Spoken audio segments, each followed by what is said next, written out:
All right, shout out to the fam. Appreciate y'all being in this episode of the Coma. Welcome. You're now rocking with the Sports Coma with Big Q and the guys, where we have intense, entertaining, educating, and enlightening sport talk from your favorite sports fam. Shout out to you guys. Hit the like button, man. We got some news here to talk about. I wanted to break this a little earlier, man, but listen, now's the time. The Saints make a trade. Deanna Rossini and several other news outlets are reporting that the Saints are trading for Ja'Lynn Polk, a wide receiver. They're giving up a 2028 seventh round pick and a 2027 sixth round pick for this wide receiver. He's a former second round player, wide receiver with a lot of good skill to him. The only issue with this trade, of course, is this player is currently hurt and will not be back to play a good football or healthy football until the following year. He's on the injury reserve, recovering from shoulder surgery that he had earlier. So, very interesting move just to talk about it, man. But let's get into it, man. Shout out to you guys, man. Y'all obviously y'all gonna put y'all comments in the comment section below and in the chat. So ain't no need for me to promote you to do that. The Saints have made another trade for another wide receiver. To catch the deal involves a player who will miss the entire 2025 season.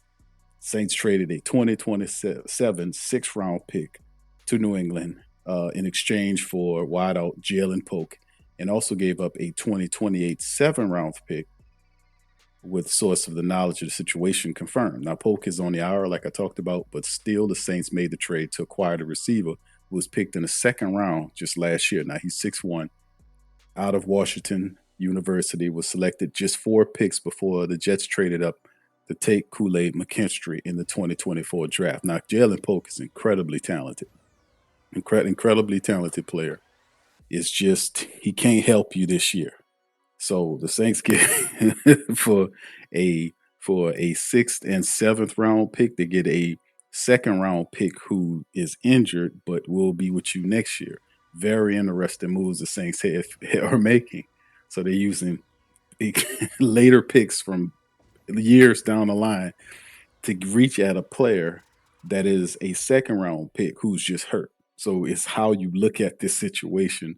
Is this is chess not checkers type of deal, right? The deal marks the Saints' third trade this month.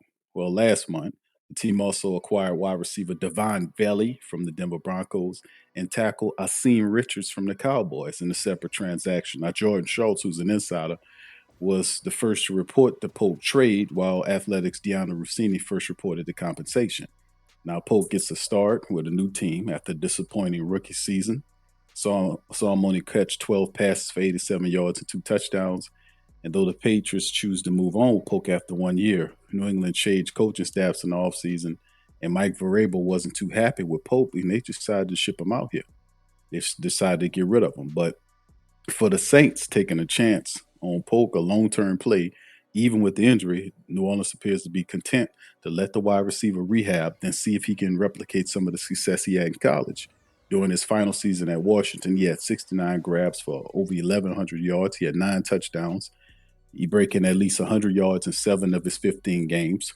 And the Saints have used these late picks to take moves on flyers in the past. Last year, they sent a 6th-round pick to Washington in exchange for defensive tackle John Ridgway and a 2025 7th-round pick. In August, the team sent the 2028 6th round to Dallas in exchange for Asim Richards and a 2028 7th-round pick. So the Saints are not waiting for the future. And some of these moves, they're trying to add talent to the team. So it all looks at how you look at it. The Saints took a 6th and 7th-round pick from futures draft late picks to get a 2nd-round talent that'll be ready next year. So it'll be interesting how they flip that the next year into a guy with 2 years of NFL experience. So it's like I said, it's how you look at it. In addition to acquiring Valley, the team claimed Trey Palmer off of waivers from the Bucks. Now Polk enters the fold, even though the Saints will have to wait until next season to find out if he can contribute. It's one of these scenarios. Y'all let me know. It's one of these situations where you look at it and it says, I think this is more of a chess not checkers type of thing for the Saints. I can see what they're doing with it. A lot of people like, why would they make a move on the player who can't help him right now, and that's the reason. The reason being is because they feel like this player can really help them. Now, anyway, let's kind of talk about this. Let's kind of delve into who is Ja'Lynn Polk. Here's the NFL scouting report: size, weight, time, 40 time, and his injury history. Now, Polk was drafted by the Patriots in the second round, 37th overall, back in 2024. His rookie season was considered disappointing. He only had 12 catches for 87 yards and a couple of touchdowns in 15 games. Polk is currently on the IR and will miss the entire 2025 season due to a shoulder injury. He was traded, like we mentioned. Now, here's his measurables and combine results: 6'1", 203. His 40-yard dash is less encouraging, which is interesting because his 40 official 40-yard time is 4.52, which is slowest, the slowest wide receivers the Saints have. But the guy, has some talent there. He's not incredibly quick, but on film he does look quick. His vertical time, you see that all there. And of course, the scouting report indicates that he's known for his competitiveness, route running, strong hands, and ability to track and adjust to the football. He excels in contested catch situations, which we really could use a player like that, and can make big plays through the contact. He demonstrates good release off the line of scrimmage and uses his physicality effectively against man coverage. Polk is also a willing and capable run blocker. The weaknesses to his game, the main drawback is his lack of top end speed, which limits his potential as a deep threat. Like I mentioned, a 4.52. He has, in his yards after the catch. He also can be inconsistent against zone coverage and needs to improve his awareness and spatial recognition. His route running, while generally good, could be more of a nuanced and less predictable at times. So if you got a good wide receiver coach, he can kind of refine some of these things with him. Now you can't coach or teach speed, right? That's just what it is. But the Saints realize when they get a player like this guy is perhaps grooming him to be a possession type guy, a physical possession wide receiver, not so much the guy maybe somebody compare with Chris Olave, who, if this is a futuristic move, chestnut checkers sort of scenario, remember that Rashid Shaheed's contract is up after this year. So the Saints would have to extend Rashid Shaheed's contract. And then in 2 years from now, Chris Olave's contract is due. Right? That's just two of the top guys. Veli's still have years left on his deal. So does Brandon Cook.